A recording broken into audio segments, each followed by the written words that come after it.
What is up, maniacs? Welcome to WMMA Mania. So I'm having some issues here right off the bat. Don't know what is going on. I am your host at Drake Riggs _ Drake Riggs. Oh, Twitter is having an issue. That's what's going on. All right. Anyway, Drake Riggs here, bringing you the latest and greatest in the week of mixed martial arts when it pertains to the ladies specifically. Yeah, sorry guys, I'm all discombobulated to start here. It has been a wild, overwhelming time. We have a whole lot to get into today. 5 events, I believe. 5-4. I know I put it in the title. I don't even know anymore. We have Invicta going down today. We were supposed to talk about it yesterday, but scheduling stuff, a lot going on for me. One championship has 2 events on the same day. One 181, and then their Prime Video 2 event. There's Bellator, there's UFC. My goodness, there's just so much happening right now after a pretty small week, which we will be recapping, of course. Ryzen 38 and Bellator 265, which also went down in Dublin, Ireland. So don't forget, you guys, visit WMMAnia.com for all your MMA needs. We got all the recaps and highlights you could need from those events that happened. Don't forget to follow, like, share, subscribe on all platforms. You can even hit that notification bell here on YouTube if you're watching on YouTube, as I'm going to try to redo the Twitter here in a second. Even though the tweeters cannot comment, they will have to go to either Facebook or YouTube if they would like to. But here, let's see if I can get this going real quick. All right, I don't know why it didn't want to work on time. It's a little annoying, but we're going now on Twitter. So if you are joining from the Twitterverse, head on over to one of the other platforms if you would like to comment. And leave us a like at the very least. Appreciate it. It goes a long, long way. Really helps out more than you know.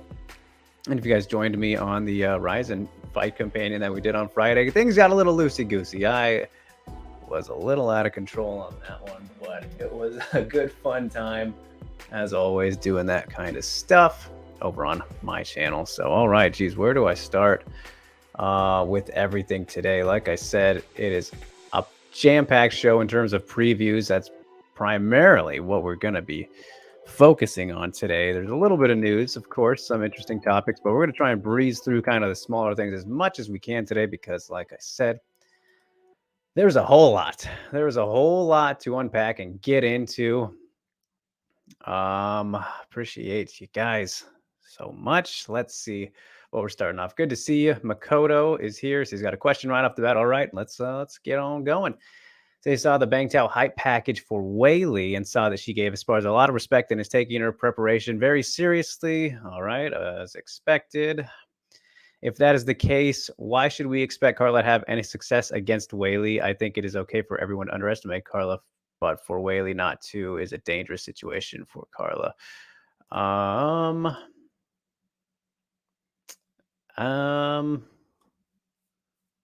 I think it's okay for everyone to underestimate her, but for Weili not to is a dangerous situation for her. Yeah, no, of course. I mean, the more serious in any fight situation, the more you respect and understand what your opponent can bring and treat them as a serious threat, the more focused you should end up being and better that you will be for the fight itself. So I don't expect anything less from Weili. So yeah. And people are allowed to think whatever they want to think, Makoto. So, James, good to see you, sir. Rain says, Drake Riggs, the Aspen Lad of missing weight really bad. So that means it happens a lot. I'm here all the time. Appreciate you, Rain, and your quips, of course. Ghost says he was trying to make a Phantom Punch or a PBB Phantom Punch breakdown for Dern versus Xiaonan for 2 weeks. After watching film of these two, I think it's better to discuss hypothetical keys since both their styles are rather dull and tedious to watch. Well, I disagree with that second part, at least for some of them, but we'll get into that. Definitely. There's, like I said, we have a lot to preview today, and we're already 5 minutes in, so we'll see. Jin says, you know how bad Bellator is at promoting fights? I only find out about their events on this show, and they hide all the fights for some reason. Yeah, it's Bellator has really, really. I think they have the worst in terms of promoting their fights. It has dropped off a hill, dropped off a cliff the last couple of years. For some reason, it never used to be this bad, but yeah, I don't know what happened. It's just they don't do a very good job of letting you know the fights are going on. I mean, I generally do, but of course, I kind of have to. But for the fans, I feel like there's just no buzz put out there too much. James, yes, I did see you beefing on the stream last Friday. Jimmy says, will the show be longer than usual? I don't want it to be. Of course, we're going to try and keep it to the general 1 hour 30 maximum, but we're probably going to drip over just because there was so much to get into, and I'm still want to interact with you guys as always, as much as I can, but still going to try and condense it in there. We've got a lot going on today, as always. He says, should we keep our questions concise? If you want to, I would appreciate that for sure, so we can get to everything. And feel free to comment openly. Jan, good to see you from Facebook. Hello, how are you? This is not being insulting, just trying to rhymes with things. Of course, I know you always have been, so it's good stuff. All right, Jimmy is taking over the reins there in the comments. You love to see it. But all right, let's get into things real quick here. I don't have a lot to say about this one, but we got to recap because that's what I do on the show. I want to cover all the bases as best as I can. That's why we're talking about five events going on this week/weekend because as I said, Invicta is tonight. So that'll be our first preview. But before we get there, we're talking about Bellator 285, which has had one fight on it, a featherweight clash between the past Phantom Punch breakdown recipient, Leah McCourt, everyone's favorite Phantom Punch of all time, as she defeated Diana Silva via unanimous decision 30-27 to 29-28 from the other judges. I actually saw, I didn't watch this one live because that was Friday. I think I was out having dinner at the time. So see, it was early. The show was earlier because of Dublin. I don't remember what I was doing, but either way, I was preoccupied during this fight. But I went and saw on MMAdecisions.com that most of the media, I think they might have had Silva winning, which was pretty interesting. Don't quite agree. I mean, this wasn't too much. There's not too much to kind of recap of this. Again, Leah looked fine on the feet. I'm not seeing too many improvements from her. She struggled to get Diana to the ground, which was a little bit shocking, and didn't really try too much as the fight went on either. So, but when she did get there in the first round, had success as expected. So it was a little bit of both. I think she kind of gave up early, you could say, early on as the fight went on when Diana was having success to defend. But that woman just throws some very, very wild and looping hooks and haymaker types of punches that when she lands, they can, have some impact on them, but they're just so telegraphable. Is that a word? They're easy to telegraph, obviously.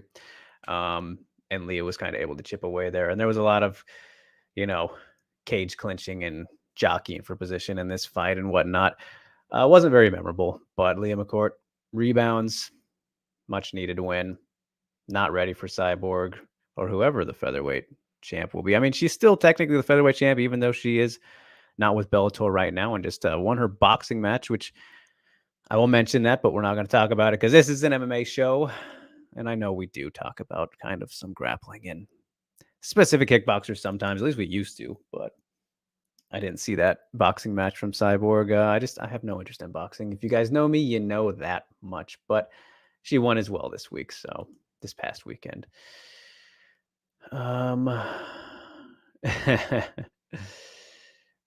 Alex is here. Good to see you from Facebook again. It says, hello, do you know of the female fighters Wu Yanan and Mung Bo? Of course, I've spoken to both of them, Mung Bo multiple times, Alex. I definitely really enjoy her.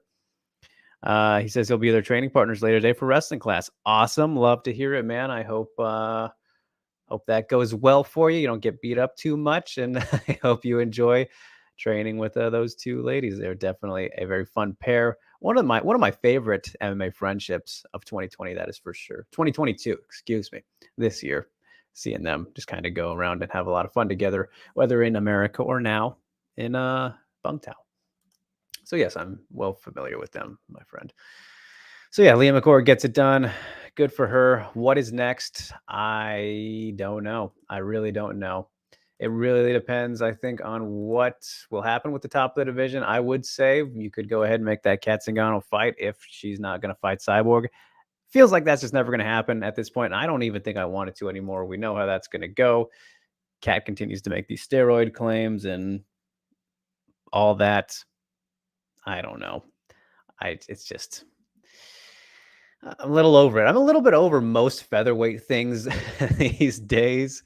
Who knows? Maybe we're going to talk about something in the news here that maybe that could play a factor in. You never know. I think there's a good chance we'll get to that. We'll get to that, though. I will save my additional comments there for what could happen. But yeah, as Sammy asks, is Cyborg still in MMA? Like I said, she is technically still, or not technically, she is still the Bellator champion. They haven't stripped her or anything, despite her not officially being under contract at this exact moment. So she is still the champion and will return to MMA. I don't think there's any doubt about that. And he says, Ghost told me this, but the opponent Cyborg decision, Whaley knocked out at flyweight in 2017. Does that mean Whaley has more knockout power? No, that does not mean that. That's MMA math again there for you, Sammy. Did she fight? What was it? Santos, Simone, or Silva? Simone Silva? I don't even.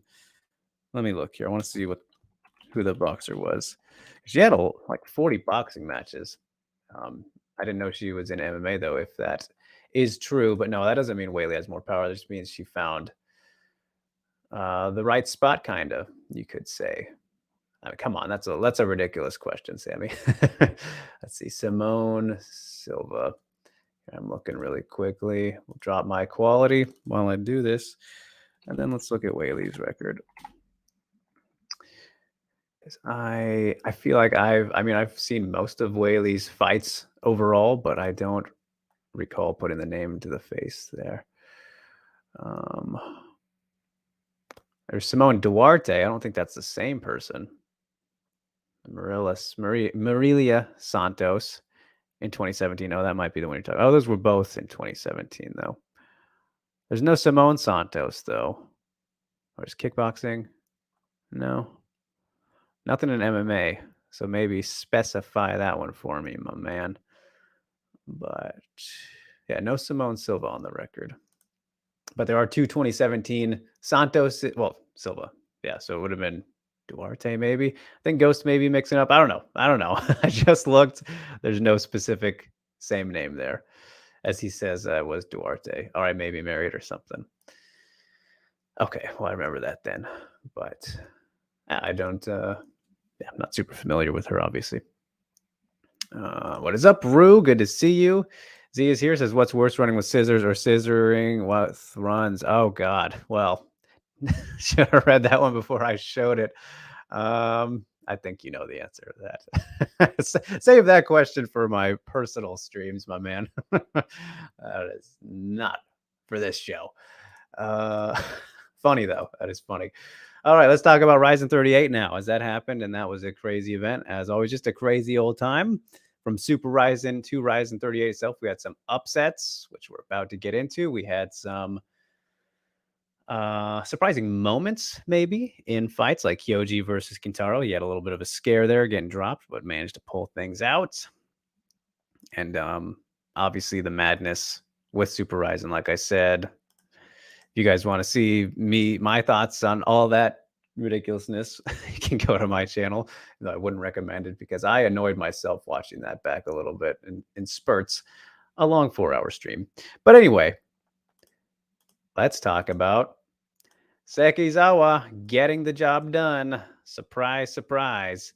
Defeats Anastasia Svetkivska via second round buzzer beater submission with the armbar there.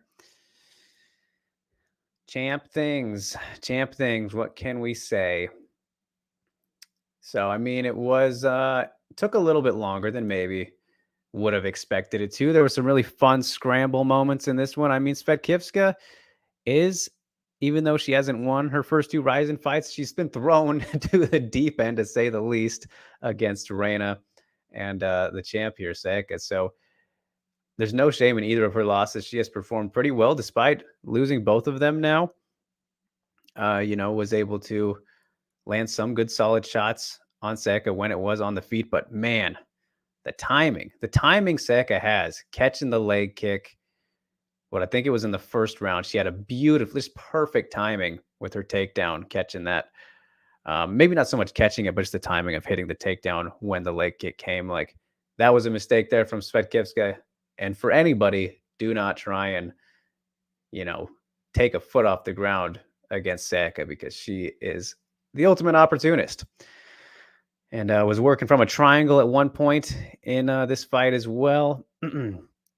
Had it kind of locked up on the wrong angle, wrong leg, right? So it wasn't as tight as it could have been, but still did some good damage there. Some thumping elbows.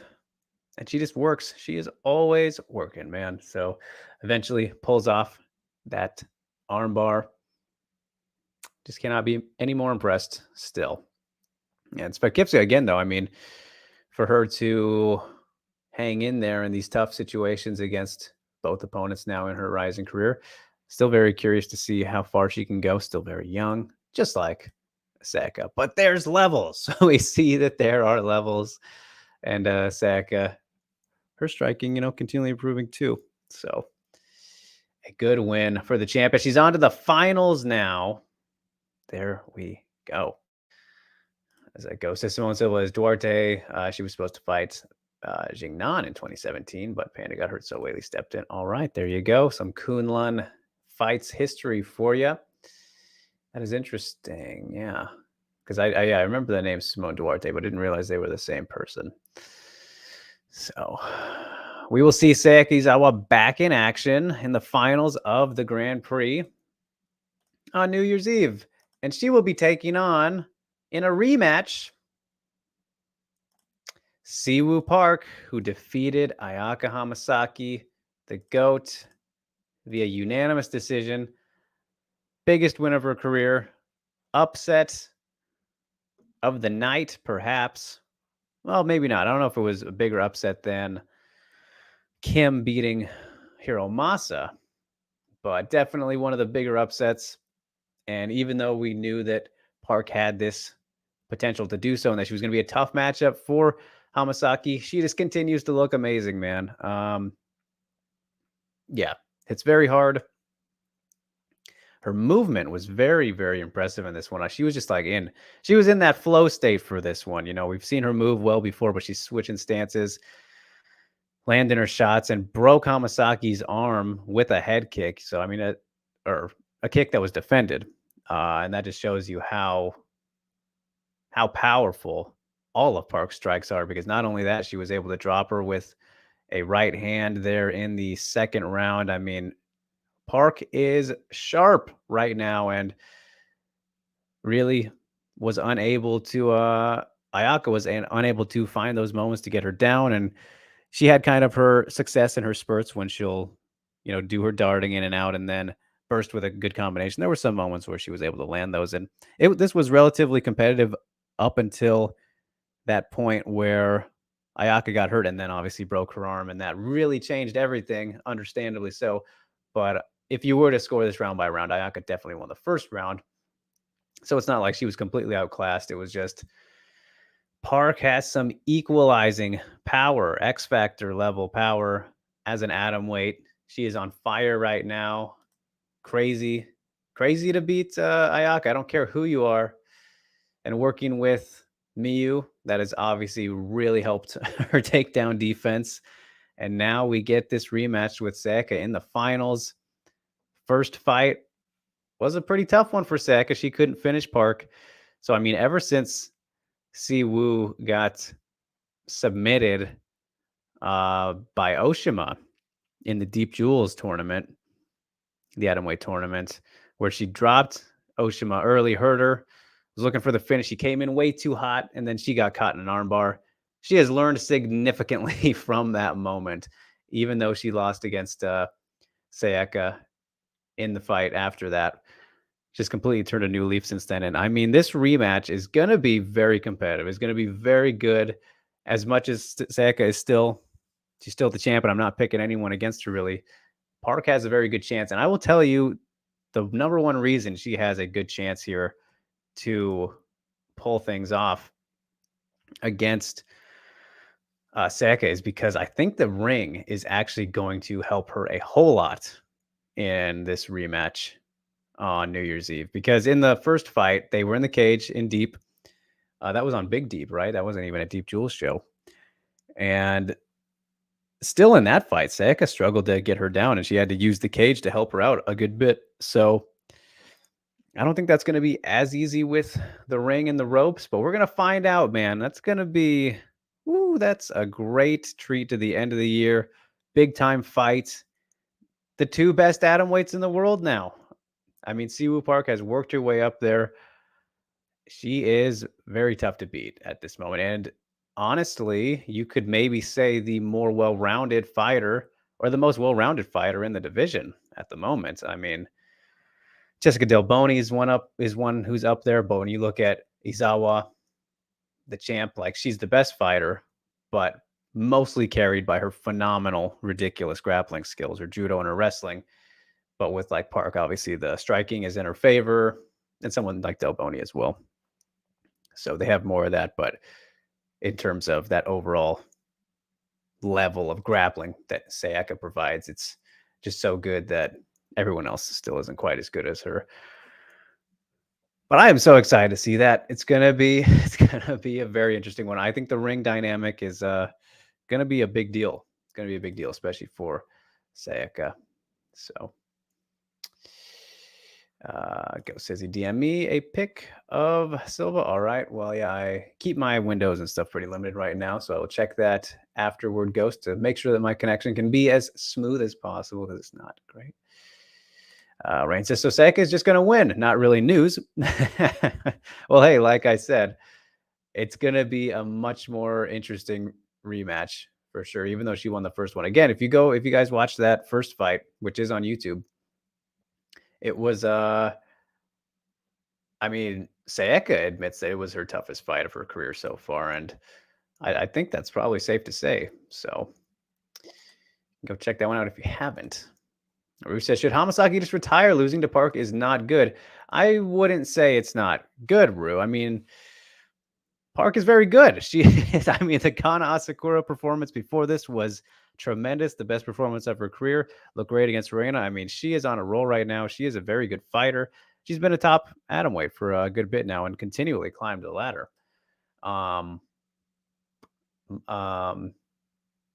And obviously had success against Oshima, who's up there, beat her once and then almost did it the second time. Like I said, got caught. And Ayaka had success in the first round as well, but then, just got caught a little bit and then broke her arm. So it's just, that's the fight game. I don't think Ayaka is done yet.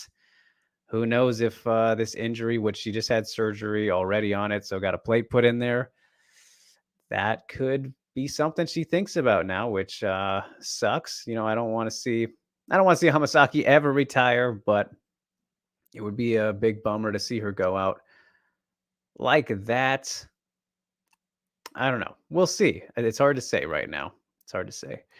Let's go. Says kicking arms, do it more. Wrestlers are not good at catching kicks from the open side, rear hand side, and orthodox. There you go.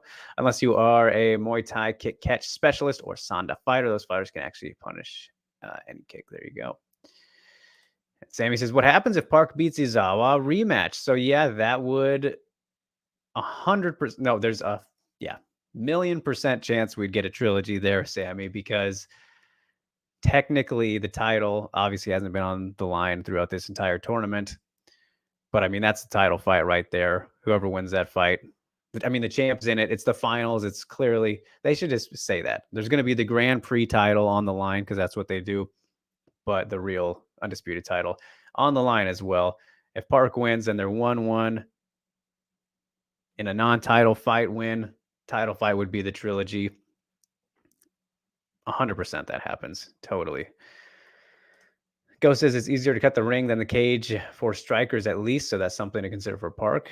Yeah, I mean, that's a good point. So we will see. I'm telling you, I think the cage and ring difference will be very interesting in that one.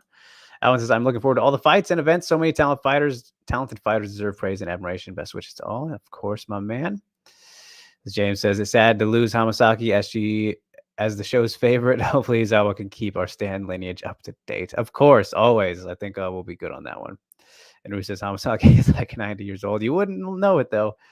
She looked good, but being aged doesn't help. Yeah, for sure. Lots the wear and tear is catching up. Like I said, the injury makes it a little bit more worrisome if we how much longer we'll see her, because she's gonna have to recover. Like I said, she already got the surgery and got the plate put in there, so we'll see. It was a pretty nasty break. If you guys saw that, maybe I can pull it up for you, see how far down my timeline it is, because it is. I did retweet it. Let's see. Scrolling. Yeah, here we are. I have it right here. Picture of Ayaka's x-ray. So like, yeah, if this didn't happen, I wouldn't be as worried, but there we are. And she shared on Instagram. Pretty clean looking break. That does not look fun.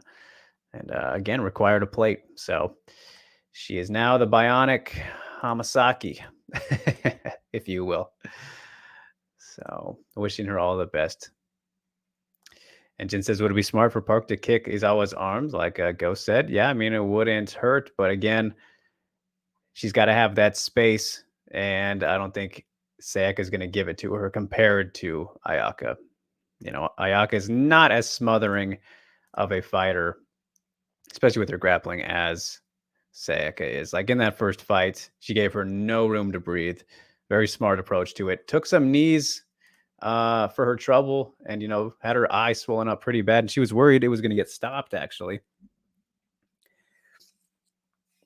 I think going into the third round or mid third round, they checked on her eye or something. It was that swollen from a knee she took. So Park was able to land those at least, but I not sure. She's got to have the space to land those, you know. And then she's giving up the possibility of easier takedowns for Sayaka, so it's a big gamble. As Ghost does say, she is neither a Muay Thai kick catch specialist or a Sanda fighter, so I think it would be smart just don't low kick, because Allison's low kicks are easy to catch. Yeah, and we saw that exactly in this fight with Svetkivska, is where she screwed up in that one. But again, Park has to have the space to do that. So that was Ryzen 38. Those were the super atomweight Grand Prix semifinals, the big rematch happening on New Year's Eve. Oh, it's going to be a doozy, my friends. That is what I'm really looking forward to. As Sammy says, is Ryzen Trigger just Ryzen with a cage? Yes, it is. So if they did that, it would it would benefit Sayaka for sure, but that is not going to happen, because Ryzen Trigger and Landmark are essentially Ryzen's fight night events. You know, like UFC has the pay-per-views and the fight nights. They just have one with a ring and one with a cage. So Landmark is in the ring and Trigger is in the cage. So yes. But I don't think it's going to be called Trigger anymore. If you watched the last Broad Horizon, Shingo gave us an update there. Sounds like that name might be changing because of sponsorship. Silly business. But the cage events will continue. So whatever they're going to end up calling that. So, all right, let's get into the news now. Just a couple to talk about some bits here before we get into this wild weekend of previews. My goodness, kicking off with tonight's action. But first, before we get there, we have Sayori Oshima returning to defend a title. We would have liked to see her in this tournament, but she's got belts to defend. So she will be defending her microweight title, 98 pounds, against Mizuki Furuse at Deep 110 Impact, November 12th. What is that? The same night as UFC 181, 281, right? Jeez. In New York. So we'll have a bunch of title fights that night overall. As Sayori dropping back down to microweight for the first time since she won the belt, I think, as she is the double champ in Deep with the atomweight title and the microweight title. I will always tell you guys that microweight is pretty much the equivalent of PFL's lightweight division for Deep. It's an experiment they're trying to do. And I think their fighters perhaps a little bit better and maybe more naturally small that way. But Feruse has fought at atomweight several times as well. So she's dropping back down after getting a win on the last Deep Jewels card, if you remember when we talked about that. But stylistically, I think this is a bit of a nightmare for Mizuki. Still very young, has racked up a whole lot of experience, but she is just not the most physically strong of grapplers. And yes, she has gotten some, wins in positions where she's been on top, and she's not a terrible grappler. But in terms of compared to some of these matchups that she ends up getting, just not great for her. So against Sayori, I think she will probably struggle mightily with the grappling that she presents. And she will probably have the reach advantage, the length advantage on her side. She is a pretty lengthy individual for the weight classes. So if she can kind of keep Sayori at bay and keep her away, look at me rhyming right there unintentionally, she will have her best success. But I'm not so sure about that. She's too willing to engage in grappling with these far superior grapplers, I would say. But yeah, just good to see Oshima staying active while out of Ryzen, outside of Ryzen, that's always good. I mean, she's a double champ, so got to defend those belts. Still need to see that Hime rematch. I don't know what we're doing, Deep. I don't know what we're waiting for there. I guess to get this one out of the way, perhaps. So, all right, as we're moving on to the featherweight division again in the UFC division.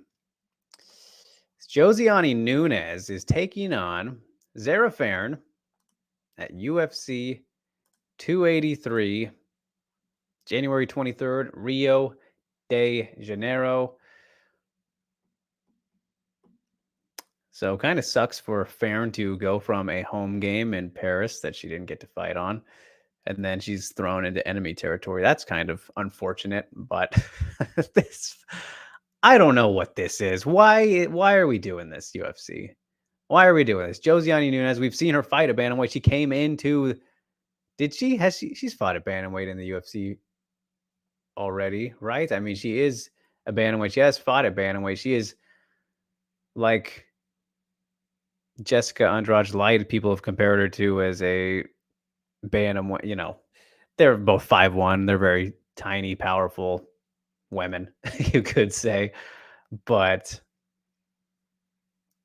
I think this fight was made, and I tweeted this out because I thought it was funny, but I feel like Sean Shelby and Mick Maynard are just making these matchups to troll the fans because aesthetically they look so funny. Like, this is the same thing practically as Nunes versus Bea Malecki, where she's going to look just so silly in there, so tiny in terms of obviously the height and everything, because Farn, I don't remember exactly how tall she is, but she's close to 6 foot. She's probably like 5'10" at least. I know she fought Megan, obviously, and didn't look super small next to her.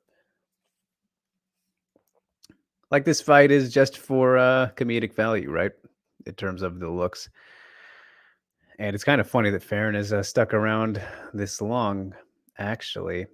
I don't even know. I can't even think off the top of my head if she has won in the UFC. And this is no offense against her. I have nothing bad to say against Farron, but it's been quite a ridiculous run in this fake division. She's 5'10". All right. Yeah. No, yeah. She's had just the 2 fights against Megan and Felicia. got finished in both of the first rounds against them. Has had some fights fall through. Was supposed to fight, the Perez one, and then Jocelyn Edwards. Like, I don't know what we're doing here. And even she's fought a bantamweight before. like before the UFC, obviously, but I don't know. I'm over the featherweight thing. I really am. But good potential highlight reel addition here for Nunes. We'll leave it at that. So, yes. Anyway, continuing on with potential featherweight talk. Aspen Lad has been officially released from the UFC now, confirmed by Dana himself last night. And before, I think what I already mentioned, did we talk about it last week that Sarah McMahon is a free agent right now because they gave her show money for the last fight, for the fight with Lad. So that counts as a fight on the contract. She had one more. So she was not cut. She was not released like Aspen was, but she is also a free agent. So Sarah very likely, I mean, you would think she has to go back to the UFC if she wants to be a 135er. But that's where things are kind of interesting and maybe better for Lad that this happened. I think this is the best case scenario for Aspen Lad, honestly, because 135 not working out as a fighter at this stage and health wise has not been good for her. Clearly, she's just not meant to be there anymore. So, being released from the UFC where she's already admitted she doesn't want to be in the featherweight division because she knows it's not a division. She knows they don't have a division. So now you get to go to either Bellator, where they have one, or PFL, where you can cut even less weight, go to 155, probably have an easier path at potentially $1 million and just get paid more for your regular fights anyway. So with that in mind, all these factors, this is like really good for Aspen Lad. Sure, you never want to be out of the UFC and all that, and I'm sure it's a bummer for her that it's come to this, but like in the end, career-wise, with either of those two options, career and life-wise, health-wise, all that, Bellator and PFL are much better options for her. And I don't think it's a guarantee that she goes on to become a champion in either of those, right? I don't think that's a lock considering how her last couple fights have gone and she's really abandoned the wrestling, but maybe that could be something to do with these health issues or inability to properly make weight, and she's got to focus on that more. The less that she has to worry about that, the more she can go back to her roots and be a better fighter, right? So hard to know until we see it, but as of right now, I think this is best case for her because we know that, and this is why I'm thinking for Sarah, like she's got to go back to the UFC because there's no really other options for the bantamweight division in the world, which is pretty shitty and crazy. It's crazy that there's more options for featherweight and above than there is bantamweight because really the only other option for her would be back to Invicta. Highly doubt that's going to happen at this point. You never know, but I doubt it. So Bellator or PFL are pretty much a guarantee for her. I couldn't say which one's more likely. I would think, I mean, PFL's making all these big moves. I predicted this a while ago. I think it might have been after she missed weight. So either way, I said it before she was released. So that's what I'm getting at. It will be interesting to see how that unfolds. That's for sure. All right. I'm sure you guys have some thoughts on that. So Sammy says, if I were a Ryzen fighter, which fighting arena would you prefer? Does it depend on your style of fighting? Definitely is a big part of it, Sammy. I've asked a lot of the fighters what they prefer more between ring and cage. And, when I think about it, I think I think it's either they'll say cage or they don't have a preference. And the ones who don't have a preference are typically strikers, I feel like. But usually all the grapplers say that the cage favors their style for obvious reasons, I think. So I guess I would kind of lean in that direction. I would assume they know better than me, obviously. Ciao, good to see you, says Hi Drake. I think you were awesome. Appreciate it. But I have something not nice to say about Yan Xiaonan's last promo. All right. Well, hey, you're free to feel however you want, Zhao. And her last promo, I don't know what you might be referring there. As Rain says, I'm doing the rhyming. That was unintentional, my man. As Zhao says, Xiaonan has to be the most awkward trash talker in MMA right now. It's very cringeworthy. I mean, does she talk trash? I've never really seen her do that, so I can't imagine it would be very authentic. James says, does Josiane Nunes have a fun fighting style? I know that most analysts don't like that windmilling style. Fun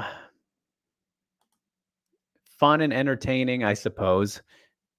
Good and will take her far? Probably not. But I don't hate watching her fight or anything. As Ghost says, he likes the comedic value. Yeah, there you go. Like I said, that fight's going to look very funny. Rain says, I think my Aspen Lad joke was pretty spot on. Yeah, there you go. As Jin says, can I just say something about Aspen Lad? It must not be good for her opponent not to know if Lad was going to make weight during camp. Isn't that really unprofessional? It must not be good for her opponent not to know. I mean, that's the case with every weight miss, though, Jin. Like, no one ever knows or expects the opponent to miss weight, I suppose, unless it's somebody who has a track record and whatnot. And because we've seen that before, right? Where like a fighter's like, oh, I know they're not going to make weight, but you never know till it happens, right? But it's certainly unprofessional, yeah, for sure. I mean, that's the whole thing. You're not supposed to do that. There's weight classes for a reason, yada yada.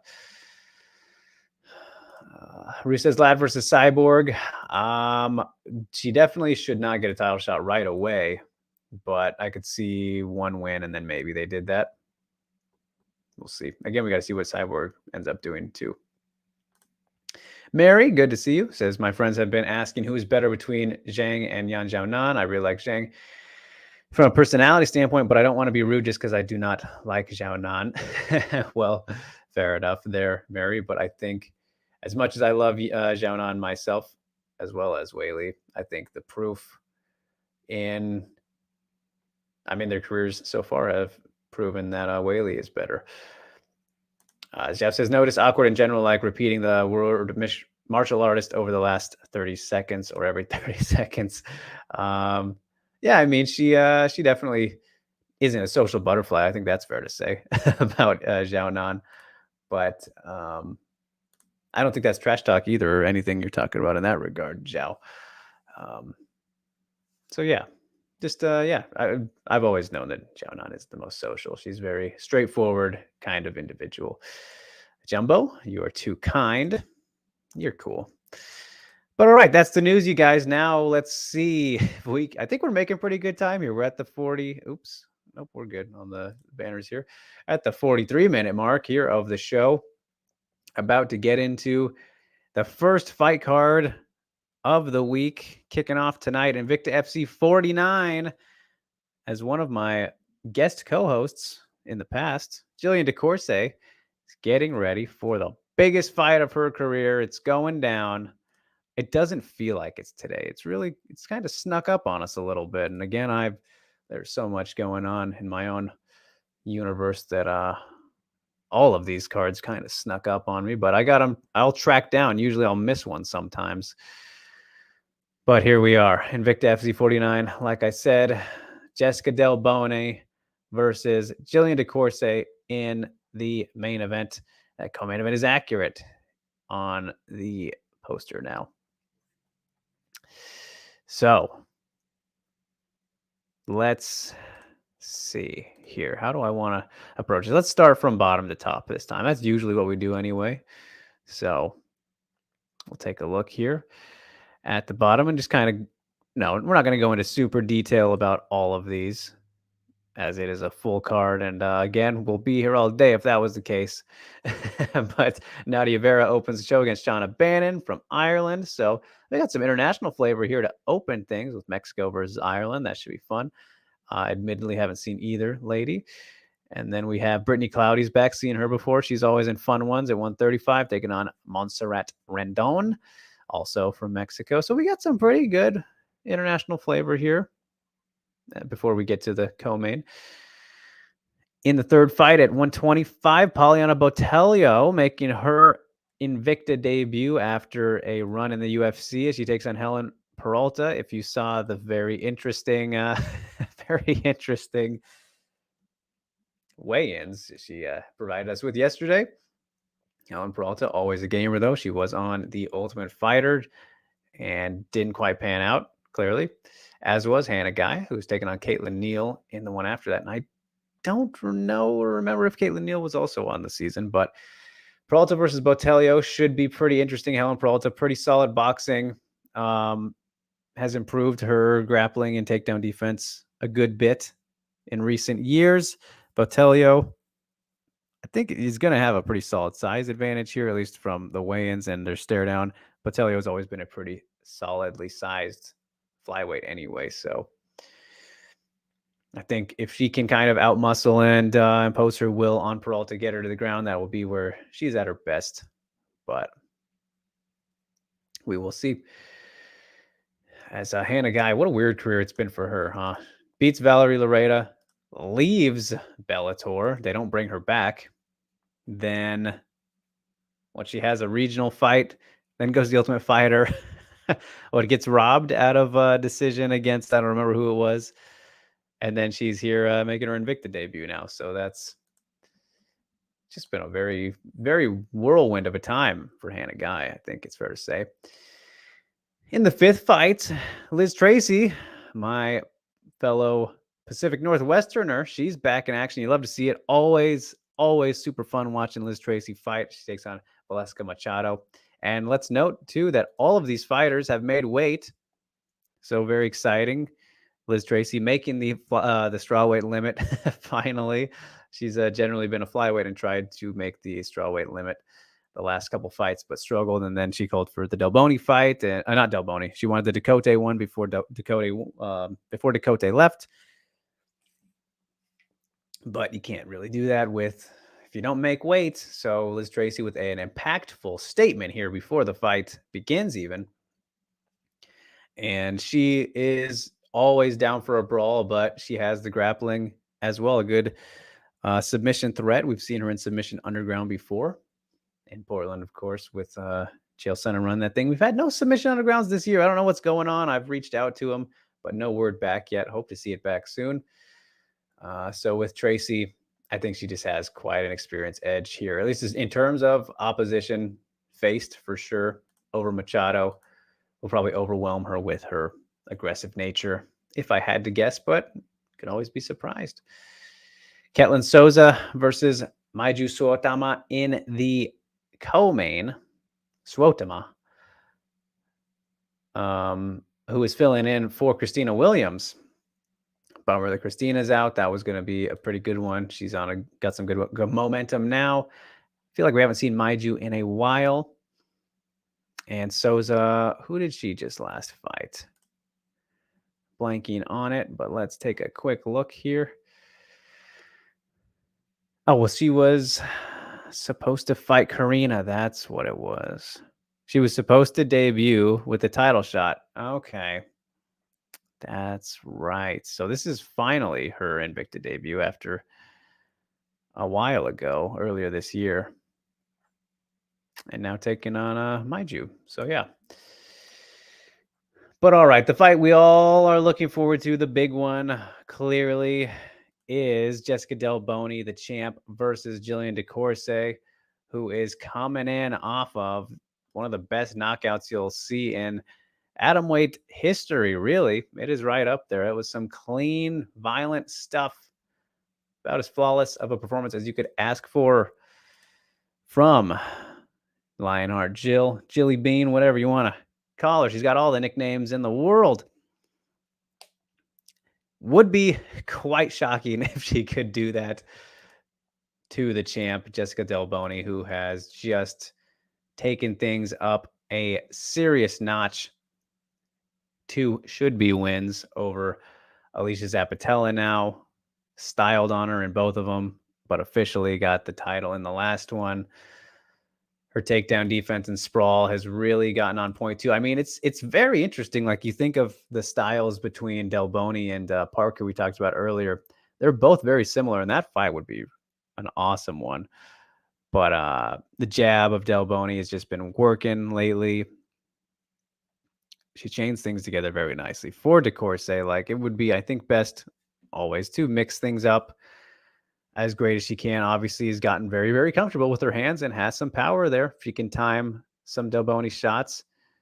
Got to be careful of those leg kicks because Del Boni also chews up the leg real nicely. That was something we saw in the first Apatow fight, particularly, was a big factor there. I mean, both are very well-rounded fighters. This is going to be a very fun fight.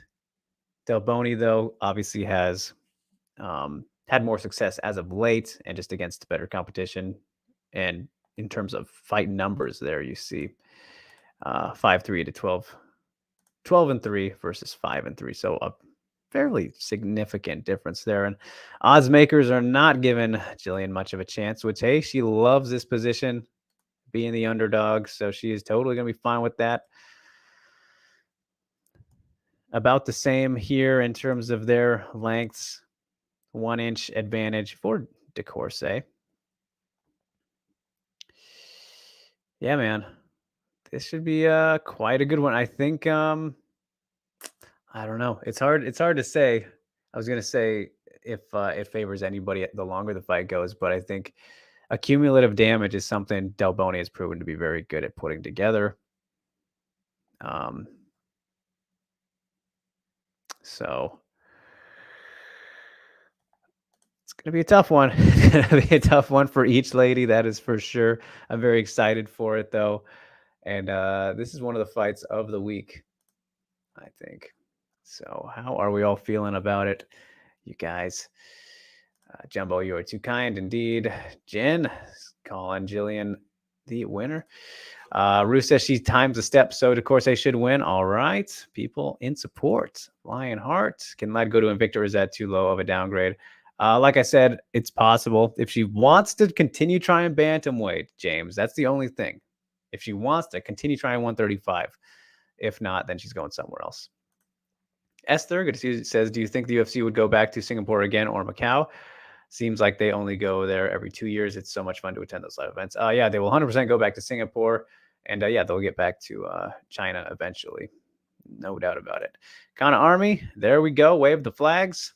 Rain says, but it doesn't make sense to say Kana Army because Loretta is. Yeah, that is true. That is true now.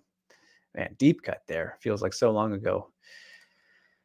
Is Michelle Watterson the Invicta 105-pound goat just so I can trigger ghosts? No. The goat is obviously Liam McCourt. All right. We got jokes. DeCourse, actual friend of the podcast. Go, Jillian. Very true. Chili Bean. Standing for Jillian. If Jillian wins, will she come back on the show and go do another breakdown? I will certainly get the champ on the show. That should not be a problem. Yeah. For sure. This goes says, I do a breakdown if Jillian wins and comes back on the show. Invicta aren't too mean with copyright infringement. I mean, hey, they share the finishes on Twitter and they post the fights on their YouTube. So, well, the whole show's on YouTube, right? So yeah. As James says, just time the step right, like Ghost said in the breakdown. Ghost says I'm right. Attrition damage is big for Del Boni, very much so. Attrition can take you very far as a fighter. Yeah. Yes. So this will be a bit of a chess match, I think. But man, I'm looking forward to it. Should be a very fun night of action tonight. 7-fight card. Everyone made weight. That's doesn't happen too often with Invicta, unfortunately, but we got it here. So that's exciting. It's good. You want to see that. Speaking of weight on this show with Aspen Lad and whatnot. So I don't think Invicta is where we will see her next. I don't think she will go back. But anyway, we are going forward to now the one doubleheader. I don't like that they do this. I don't know why they're doing this. 2 events on one day. Or whatever it is. Like, just put full focus on. And I mean, when they're not treating it as a doubleheader, though, like we've seen where they've done that before with the huge ones. 1 Century, I think both of those they treated that way, and Ryzen obviously does a very good job. They did it with this past weekend, obviously, but 1 championship, just treating these completely like it's good. 1 on Prime Video 2 has completely overshadowed 181 is what I'm getting at. Like, I bet a lot of people don't even realize, and it happened the first time with the Demetrius Johnson one too. Maybe the promotion's better in Asia, but it is not in America. I will tell you that much. So we will be talking real quick here about Ritu Fogut versus Tiffany Teo. And they had, I don't want to say a heated stare down, but Tiffany was pretty intense, getting real close and in the face of Ritu at the, I don't know if it was the weigh-ins or the press conference this morning or last night, whenever it was. Either way. Oh, wow. These odds are pretty surprising to me here. As very slight favorite for Tiffany Teo, 2-time title challenger, now at 125 pounds. And she's dropping down to 115, their atom weight, after submitting Mungbo. So that was kind of an interesting move for her to make. I mean, it's a good idea for Tiffany Teo because she's lost to Jingnan twice in title fights. So we know she's definitely not getting one anytime soon. She's going to want a changing of that title here coming up. Would be best for her.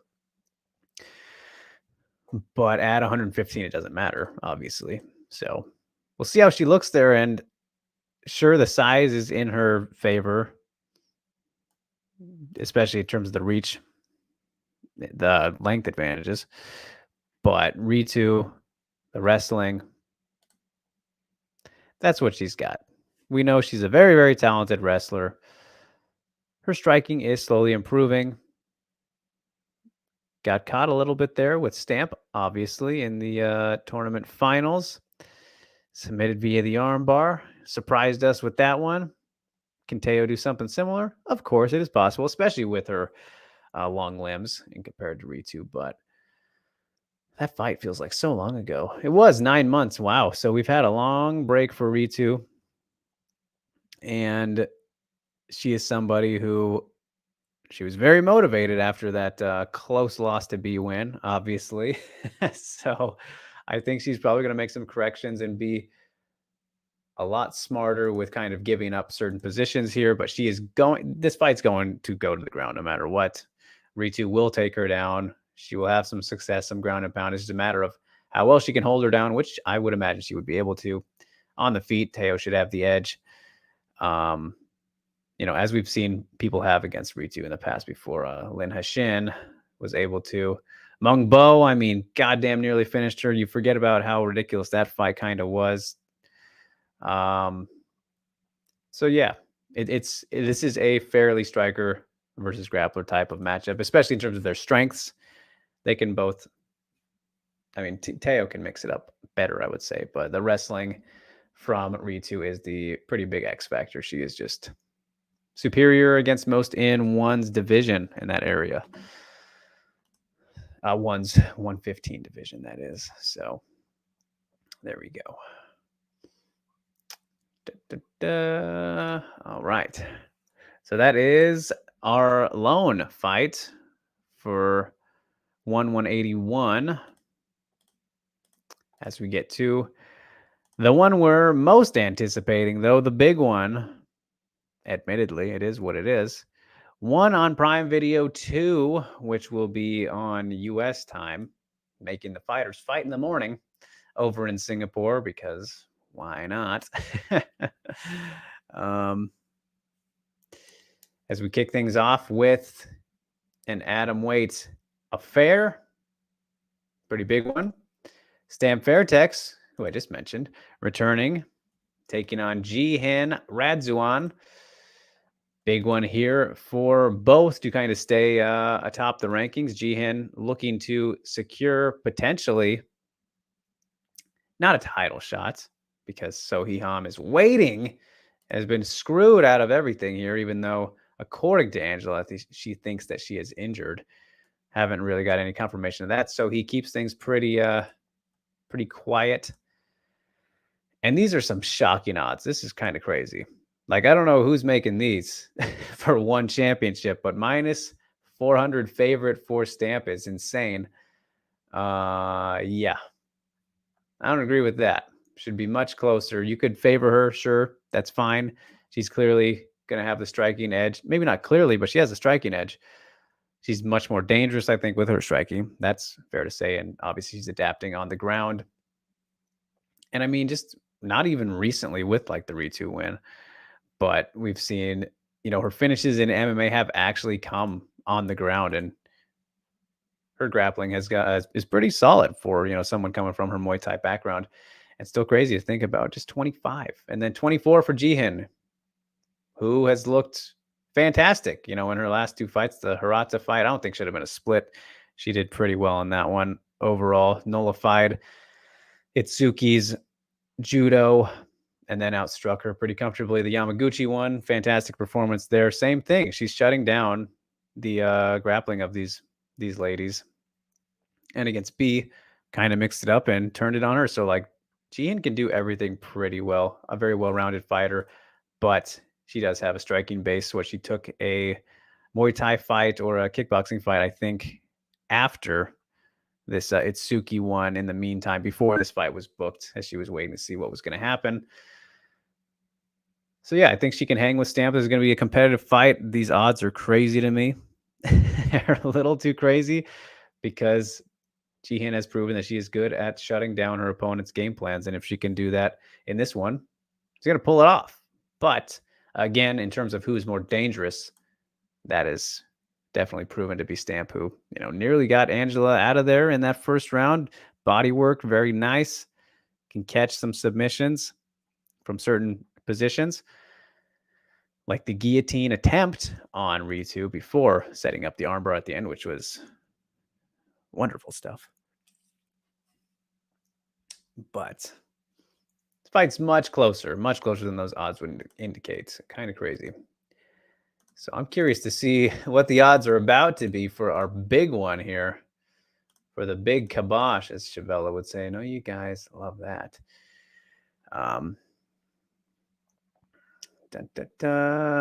Mary, good to see you. Oh, well, you already been here. Sorry. But she says, I saw your Jingnan interview. Appreciate it. So, yes, we're about to talk about the big one, like I said. So, shameless plug.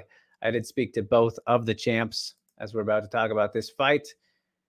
Zhang Jingnan and Angela Lee. Mary says, why did they bring up Weili when you didn't ask about her?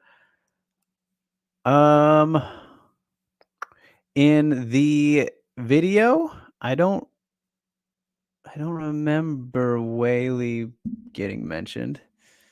Maybe point out to me specifically there in the big story I did. So the very first defining moment, which this is a part of my big project I've been working on since the start of 2021, you guys. But the defining moment, it was going to be my big book that I was going to do before kind of all these things happened to me and I got my certain positions now, which have taken too much time for me to make a book, at least feel comfortable about it. So now we're going to kind of separate it into certain parts. And so if this is what you're referring to, Mary, in the actual story, I know that Weili was mentioned from somebody we talked to. I won't spoil it for you because I want you to go to WMMAnia.com and check this out, because this is a very big thing for me, and it's the start of something that will have a lot of history points involved in it. And I know some of you guys know about this, and I've hinted at it before in the past as I've been working on it for a good while now. And it kind of came together here starting off a little bit unexpectedly, but there's a whole lot of history that I will be getting into. So in terms of this Weili mention, I don't remember Jingnan bringing up Weili in the recent conversation I had with her here on the YouTube channel, which you can see, obviously, anytime you want here on MMA Mania's YouTube channel, the Jingnan interview. But there was a Whaley mention in the story. So spoiler alert there. You can go check that out whenever. I would implore you to do so. It would mean a lot. Would appreciate it greatly. As Rue says, always remember Teo for getting into a striking war with the Panda. Like, how do you get into a striking war with someone like Teo who is not good at striking? That was definitely not wise of her. Seren says, go back to the stamp, Phantom Punch. Ghost wants to move in between Stamp's legs. That's right. Legendary Ghost note. Was that the dust one? My goodness, what a Phantom Punch that was. But all right. We will now discuss the biggest fight of the weekend. I don't think there's any debate about it. The greatest super fight of all time, part 3, as I've labeled it. One of the best trilogies of all time. Jingnan versus Lee, part 3. 2 of the best fights you will ever see the first times around. Now we're getting round 11. And look at this. All right, these odds are better. So I'm glad to see that. Slight favorite here for the Panda, minus 125 to a 105. It's practically even. And I think that's fine, though. Panda should be favored. It's like whoever's weight class they're fighting at between these two, they should be favored in their weight class. So, my goodness, but how evenly matched they are. Such amazing first 2 fights. This third one, you just cannot see how it won't deliver. They are made to fight each other stylistically. 3 fights for Panda since then. 3 wins, 3 title defenses. Angela Lee, just the one stamp win the 6 months ago as she was out with paternity leave after the Jingnan rematch. And so now she's going back. Angela is going back up to try and become double champ once again. Exciting stuff. And again, like I said, I feel like the best way to favor someone here is because of the weight. not that Panda looked bad in the rematch, because he didn't. Again, they were both very, very competitive fights, very awesome fights. People argued that, you could argue anyway, that Jingnan was winning until getting finished in the rematch. It was very close. I don't know. I feel like I remember leaning towards Angela live, and then the last couple of times I've watched it, it's very tough. It's very tough to kind of decide, but in the end, it doesn't matter. Of course, there was controversy, but we get to put that to bed now. I feel like Jingnan has really just refined and kind of sharpened the style a bit, at least to the point of maybe what you could consider, at least what Angela considers, point fighting a bit, or being a little comfortable in there, not trying to finish so much. I don't know if I feel that exact same way, because she was, getting close to putting Ayaka Mura away a couple times, and I don't know kind of how she survived that one, but that was just dominance. Was able to fend off the takedowns that she wanted. And I mean, Panda has just dictated all of these last 3 fights and not had much trouble. What it was, Nicolini, Teo, and Mura. Yeah, so obviously, well, Angela and Nicolini are both very good grapplers, and obviously Nicolini defeated Angela in the fight that they had. But Panda's takedown defense is a really big thing that she's been working on since that Angela Lee rematch. We've seen that in this run she's on. So that's going to be a very big factor, because Angela's primary success against Panda in both fights was from being able to get her down. Obviously, she finished it on the ground the second time after the controversial suplex, got the rear naked choke, and then in the first fight nearly had her with that insane armbar at the end of the 4th round before getting finished in the 5th, as Panda continually worked the body, and she should go back to doing that for sure in this one. Why the hell not? Mixing in the kicks up top. I mean, just a beautiful kind of strategy in that one to keep Angela worried about the body and the head all at the same time, with different kinds of onslaughts from Panda. When she really ramps it up, can do some damage. But again, like if Panda can prevent Lee from doing what she does best, which is dragging people into deep waters on the ground, and Panda's proven to be able to survive more often than not, aside from that end of the fight in the rematch, and still do very good and arguably, win and get close to winning. Like if she can fend off more takedowns, I guess you could say, than we've seen her in the past, and she's proven to be able to do so in the current winning streak, it's going to be a much tougher night for Angela. And we're seeing maybe the body be susceptible with the stamp fight, and then from what Panda did to her prior, it's an exciting matchup. I love it. This trilogy is going to be good one way or another. Again, like I said, these two are just made to fight each other. It's one of the best. You never see these super fights with champion versus champion. Like think about it throughout history. How many have actually delivered and been like competitive? And to the level that these two have been competitive and all-time great fights, it's pretty insane. It's pretty insane. So that's why I say it's the best super fight trilogy of all time. I mean, we haven't really seen super fights happen more than once between the same people, right? So I guess it's kind of in a category of its own in that regard, which is why it's such a special thing that we get to see it a third time. Very awesome. Very awesome. As Mary says, I speak Mandarin. Okay, all right. So then maybe the translator missed that for me, Mary. But she says Zhang Weili might be the first UFC champion, but I've defended my belt with pride. All right, fair enough. I'd have to know full context on that. But oh, okay. No, it's coming to me now. I did that interview very early in the morning, so I'm probably slipping on some of the stuff there. So I'll have to go back and get full context on that, Mary. But yeah, they're kind of linked. Obviously, for Chinese championship hood and whatnot. As Go says, how do you guys remember this from the stamp thing?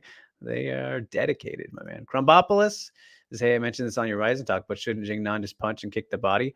I mean, hey, yeah, again, man, and thank you for tuning in as well. Why not? It's been an area of weakness for Angela, at least in two big fights now. And Jingnan is pretty good at mixing up kind of with that attack. So for sure. As Jin says, didn't Angela Lee get a fan of punch? So Lee is going to win, right? Doesn't that mean she's going to lose? Isn't it the curse? As Go says, no, you guys didn't catch this for the Angela Lee breakdowns, but I highlighted that her clinch entries are very predictable. There you go. So Lee will literally charge in with her when her opponents are between the fence and a circular black line. Okay. That's something any fighter could train for. I didn't even showed that if you angle out like Panda did, it gives Lee a lot of trouble. So there you go. We'll see if she can fix that. Jimmy says, would Angela Lee be a top 15 strawweight in the UFC? Yeah, for sure. I think, well, hold on. Yes. Yeah, I think I have her. I don't know where I have her in my personal rankings, but she's in the top 15 and I do my worldwide ones. So I think so, for sure. Look at some of the people who are in the back, and I mean, who are not even in the back. There's some top 10 fighters she would be able to be for sure. Her grappling is very elite. I mean, she usually finishes people. Rue says, could this end up looking like Weili versus Joanna rivalry, where when the next fight, one ends up dominating, but we don't know who? I don't know. I mean, they've already had two, Rue, like Weili and Joanna just had two. This is going to be a third one. I think that's possible. It could be this one. We'll see, but especially with the time difference, right? You do look at both of the first two fights happened both in 2019, and whereas Weili and Joanna had some time between it, like this one's going to have. So you might be onto something there, actually. There could be a big difference there. Jimmy says Lee has a belt, so she's automatically better than Rose and Weili, right? Jingnan has a belt too. You just mean in terms of the rankings? No, that's not how that works. That is not, unless people feel that way. unless people think champions get the automatic number one, right? But no, that's not how that works all the time. But all right, so that is the biggest fight of the week. I don't think it's really even close, honestly, between all these events.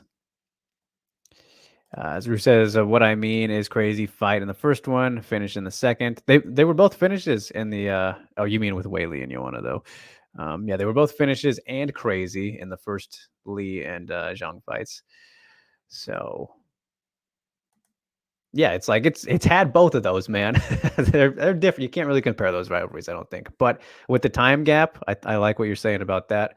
There could be maybe that catch up for Jingnan, who's been more active, right? She's clearly been more active, and so that could be something where she pulls away in the third potentially. If somebody is going to do it, Ru, I think that it would be Jingnan if I had to pick. And I mean, she's been majorly a bit more successful in their rivalry. Just when you look at like overall time of having success in the matchups themselves. So I'm very excited. That's going to be a good one. Good stuff there. One on Prime Video too, of course. I wish though, I will say, I think that this fight has gotten, it hasn't gotten the amount of hype or kind of buzz surrounding it as I would have liked it to. The promotion has felt a bit smaller than it was for the first two, that's for sure. And of course, much bigger events, those first two, but come on, man. Come on.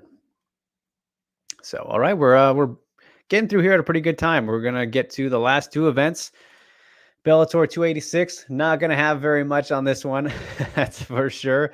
As you guys, if you are keeping track, we have the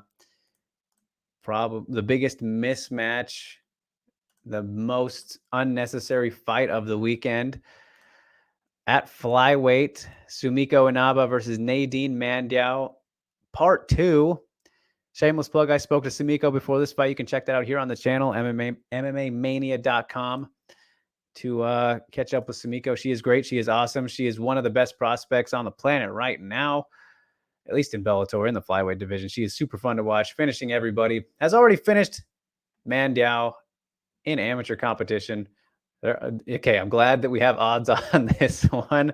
Minus 800 to plus 550. So I will say this. I always say this. No prospect should ever be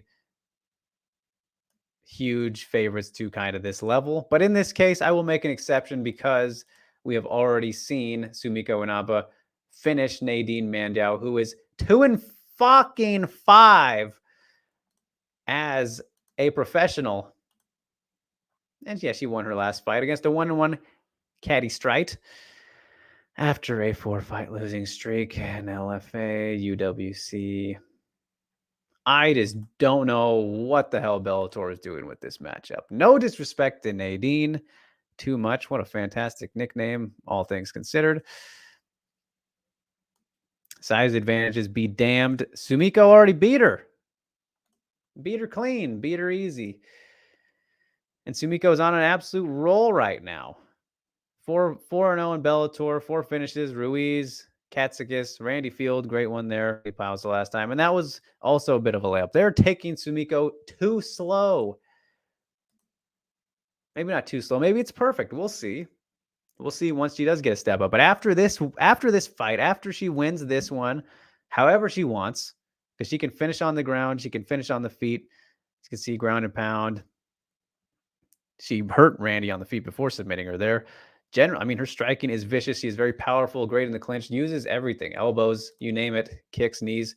Very versatile finisher. I mean, she flips the switch in there. If you saw the interview, we talked about that. But after this one, you got to give her somebody that's not coming into the promotion with a losing record like these last two fights. Like, what the hell is going on here, man?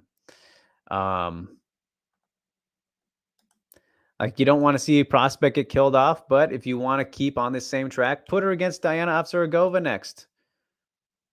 There we go. That's a very interesting stylistic matchup for each of them. Probably a tough one for Diana because I think Sumiko has maybe looked a little bit better, obviously. Both on that same kind of trajectory, but we're going a little too slow here, I think, Bellator. And we've seen him do it before, obviously, Michael Venom Page and some others, but I've already spent too much time on this. Sumiko Inaba, I know I don't do my predictions anymore. You guys don't want me to do that, but Sumiko is going to win this fight however she wants. And if she doesn't, then my goodness, maybe some huge money for whoever decides to feel lucky. But let's see, 98%. So Nadine and her family have predicted she will get the win. Did it say how many votes on here? 283. Man, there's a lot of people on Tapology, isn't there? It's a pretty good number for this fight. But Sumiko Inaba is awesome. Great human and very fun fighter. She is must see. She is always entertaining. Trust me. If you haven't seen her. But yeah, this is, I don't know why we're doing that. So Bellator 286. Should be a good card in California, though. That's a pretty solid one. AJ McKee and Spike Carlisle's pretty crazy co-main. Pitbull in the main event. Yes. Makoto says, I'm very excited for Lee versus Jingnan 3. Then I'm more excited. Is that what he says? I'm very excited for it. Then I am more excited. No, I mean, you guys know I love that fight too. I love Yan Zhao Nan. We will get to that here very shortly as we're about to talk about the UFC event. But the bigger and best fight of the week is Jingnan and Lee 3. Don't get it twisted. One Championship has the best fight this weekend. It is that champ versus champ title fight. First two fights are two of the best fights ever. There's literally no logic behind saying that this shouldn't be the most likely to be best fight of the week. It's the biggest one, easily. It's not even close. Not even close. Since says, why not? This card is better than the UFC card. It's a very solid one card overall, for sure. Sammy says you can skip Bellator. Well, I mean, again, like I said, manipulative BS. Rue says, did I ask her why she accepted this? I didn't specifically. I mean, I kind of hinted at it. But I mean, the end. We've talked about this with Emi Fujino's fight coming up, right? Like, she's going to take who's given to her. She's 4-0 still. She's not in a position to kind of do that or whatever. And, most fighters never turn shit down anyway. So this was just purely Bellator offering her another layup, essentially, what should be a layup. Spart, good to see you. This is what happened on Tuesday, new time. So I had a scheduling conflict. I had a very, very big interview yesterday, you guys, that got in the way. I got the timing wrong. I thought it was going to be before we started, but it was actually an hour after. So it would have been like right in the middle of the show, like not right now, but about 30 minutes ago is when it would have been. So I had to get that out of the way. You can make your predictions for who this very big interview is, but it is not a female fighter. And if I was to give you hints, well, you know what? I will tell you at the end of the show who it is, so you can make your predictions, but it is, I don't want to make it too obvious, but they are a former interim UFC champion. I guess that's the best I'll give you. But there was a big interview I did yesterday that got in the way, so I had to do that, and that will be coming next week. And I will tell you at the end of this, but but you can make your guesses before, because that's always fun. Citro says, Drake is the man. Good interviews with Lee and Panda. Thank you so much, Citro. It means a lot. Yes, always great chatting with them.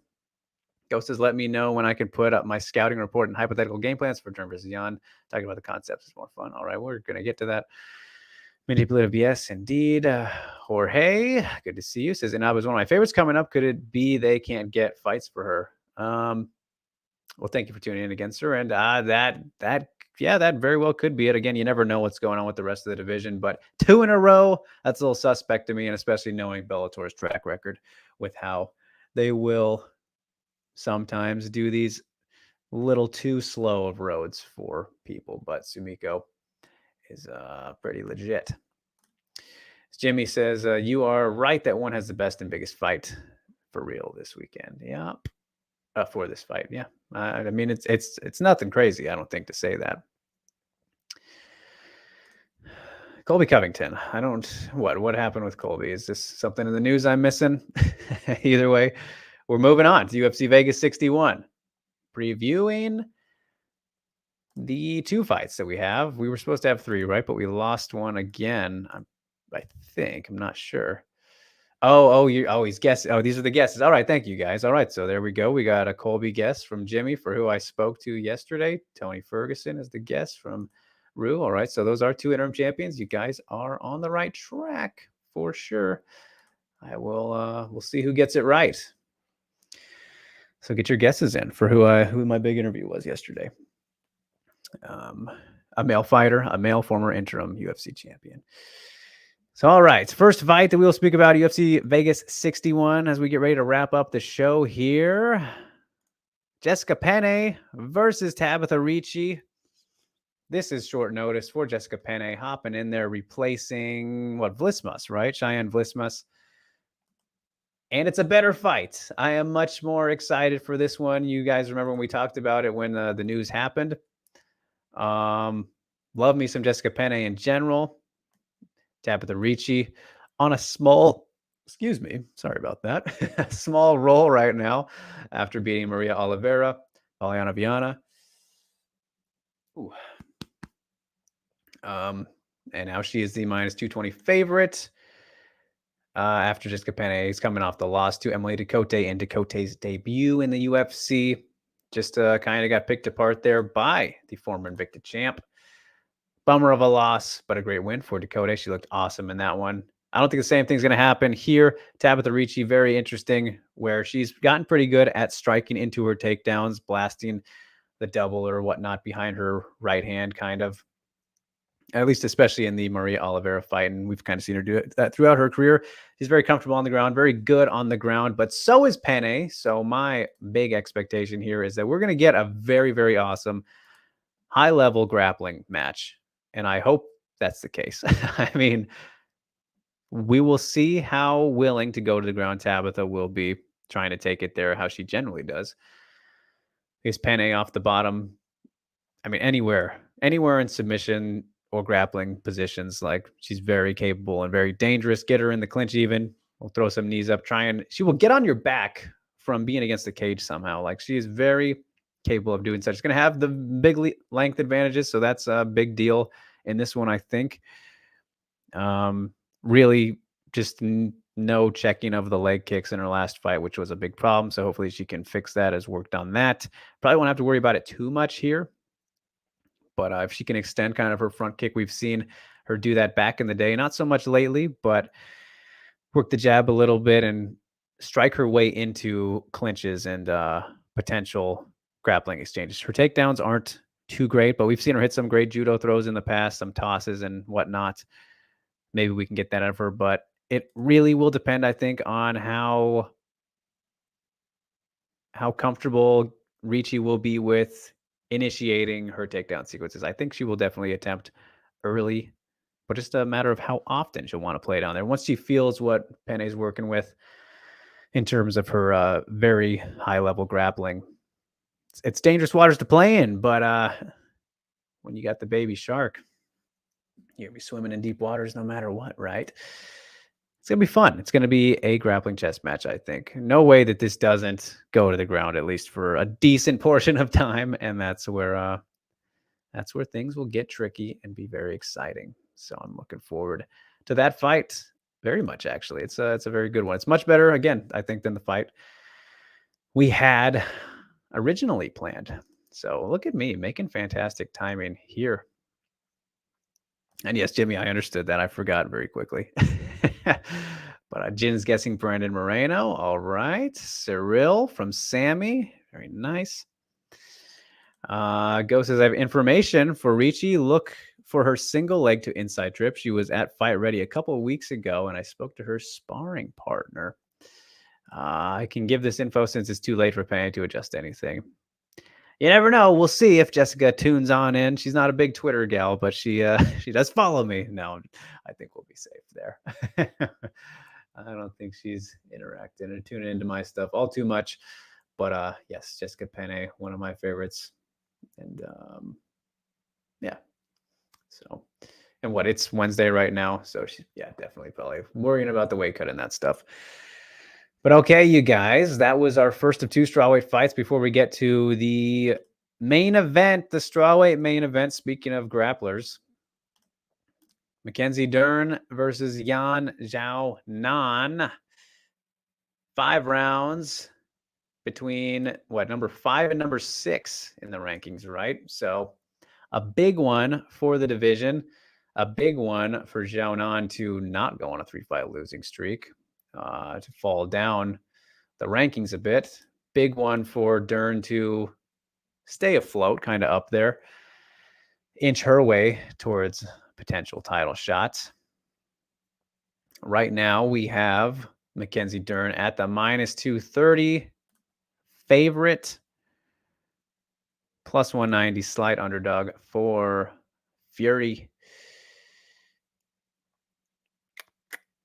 And she will have the 1-inch height advantage, will Zhao Nan. But other than that, they're about virtually identical, as old Mike Goldberg would say. So with this fight, Ghost is going to share something in the chat, I think. But before I take a look at that, excuse me. This is a fight that actually doesn't have a whole lot that is needed to break down, I don't think, because we know, this is a very, very clear striker versus grappler matchup.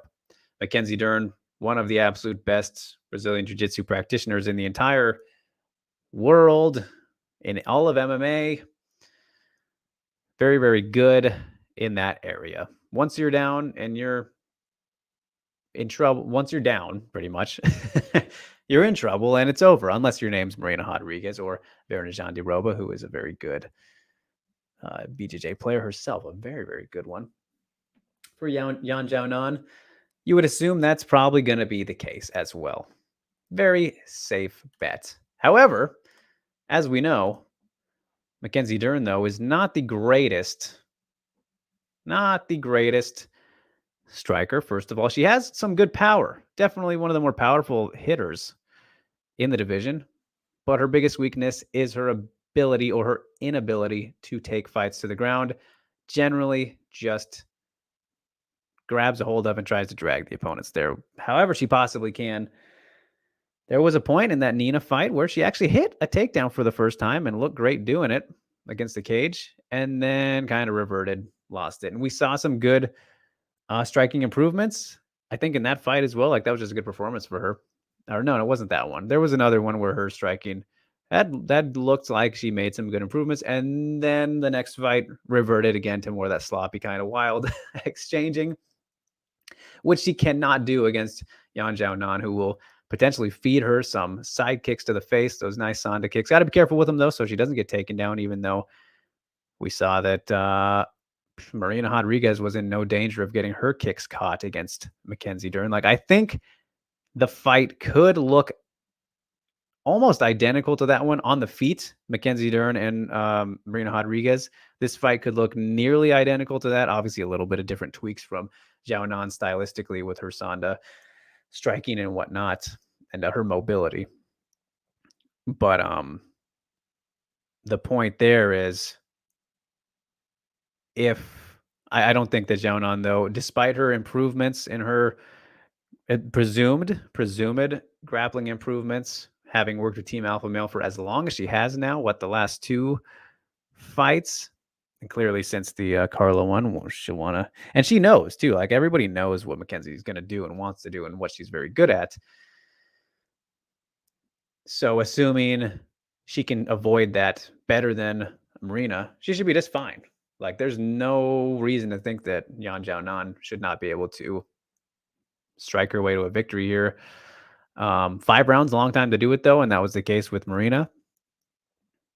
Had to avoid some very dangerous positions, which was insane. Not so sure that Zhao Nan can do that the same, and we haven't seen any proof of her being able to do that. And we didn't with Marina either, so that's why it was such a big, impressive kind of surprise. But 5 rounds, a long time to do that for. 3 rounds, definitely a much better chance for Zhao Nan, I think. But every fight starts standing. And Mackenzie has to find a way to get her to the ground. I mean, that's pretty much how it goes a lot of the time with Mackenzie Dern, but in these matchups with, let's say, a Marina Rodriguez or a or a Yan Xiaonan. She needs to get to fight ground or she's going to lose. And against Tisha in the last time out, she had some good moments in that one too, striking, but a lot of people think she lost, as I know some of the fellas in the chat do. I kind of want to go back and rewatch that one, actually, because I haven't gotten around to it. I don't think since. But I do think it was close, and I understand each way, and I think I scored it for Tisha as well. But we got some people that feel it was a robbery, so yeah. As right when I say that, there's Makoto. But anyway, all right. He's got, a good amount here for us. So, okay. Ghost believes that both fighters are not good at adapting to the opponent they are fighting. They are the types to try and fit a square peg into a round hole. I think that is probably fair to say so far throughout their careers. I mean, with Mackenzie, again, she wants to do the same thing every single time.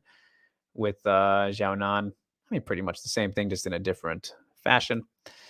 And it's worked out, though, for both of them, majorly. Jan's entire game is the jab and the side kick when circling to her left. That is all she has on the feet. Well, don't know about that. She doesn't fake step in or hide her entry. When she wants to step in, she will. She will throw the occasional low kick if the opponent is close. So we'll want to not do that against Dern, just to be safe. Again, Marina was able to get away with these things, though. Don't think she will have to worry. Maybe she will have learned. Dern, that is. Ghost says Dern only has the power jab on the feet and jiu-jitsu. The Brian Ortega of 115, except Ortega has good ideas for striking. That's a pretty solid comparison, even though Ortega, I think, is probably... No, I mean, that's fine. That's pretty good. For Jan to win, use the oblique kick to the knee and build towards the body and try to time it when Dern plods forward. All right, I like that. Ghost says Dern had no answer for this against Torres or Rodriguez and still walked on to it even when she ordered her. Yeah, she just she walks through the fire a little bit too much, right? This Ghost says for Dern to win, use a lot of kicks. She has a get out of jail free card when she gets taken down. Yeah, that's 100% true. That is a great point. So why not throw meme kicks? Well, you remember when what was it, the Randa fight, which, if you guys were around when that happened, it pissed me off beyond belief. But when she threw the head kick and launched herself onto the ground and Randa followed her down, that part drives me insane. But yeah, when she literally kicked herself onto the ground with that one. If Jan is so worried about the jiu-jitsu, Paul Craig was able to land funny-looking kicks on Uzdemir, so Dern should be able to do it also. Yeah, that'll be a thing. We'll see. Jiaonan is very aware of the dangers in Mackenzie's grappling, as she should be. And she even said she'd be stupid to do that. So hopefully she doesn't have any moments of stupidity, I guess. As Jin says, I'm just sad that we could have had a fan of punch instead of the scouting report. Well, I'm sure Ghost is a very busy guy. So Ghost, these two fighters don't do any of the things you mentioned for your keys to victory. Tisha got robbed. Jorge says Ortega has knockout power, I'm assuming you mean, or something. Central says, is this Whaley versus Carla, but the worst version of it? No, definitely not. No, very, very different. I mean, I see the comparisons. They're striker grappler matchups, but I don't know about that. I don't know about that claim. But either way, you guys, that right there is UFC Vegas 61. That is all 5 events. We covered them all here. My goodness. What a doozy that was, huh? Maybe it's up there for the most previews we've ever done. Going back through the entire history of this show, all the way before MMA Mania. There's a lot going on today, and I'm most excited for the title fights probably. Well, and the fight we just talked about, because I love me some Yan Xiaonan, and it's a big strawweight fight. It's an important one. I'm glad it's getting the spotlight. I am pretty upset, though, that there will be no fans there, and the media won't be there, so they won't get their backstage interviews, which that's very upsetting and frustrating. Still don't know 100% what the reason is for that. Dana said he wanted to give the media a break, which is clearly a lie, blasphemy, but that's really shitty for all the fighters, I think. Especially, yeah, and with no fans whatsoever. I thought we were past this. Hopefully there's a good reason. I have my doubts, but we will see. either way, most looking forward to the super fight trilogy, champ versus champ, of course.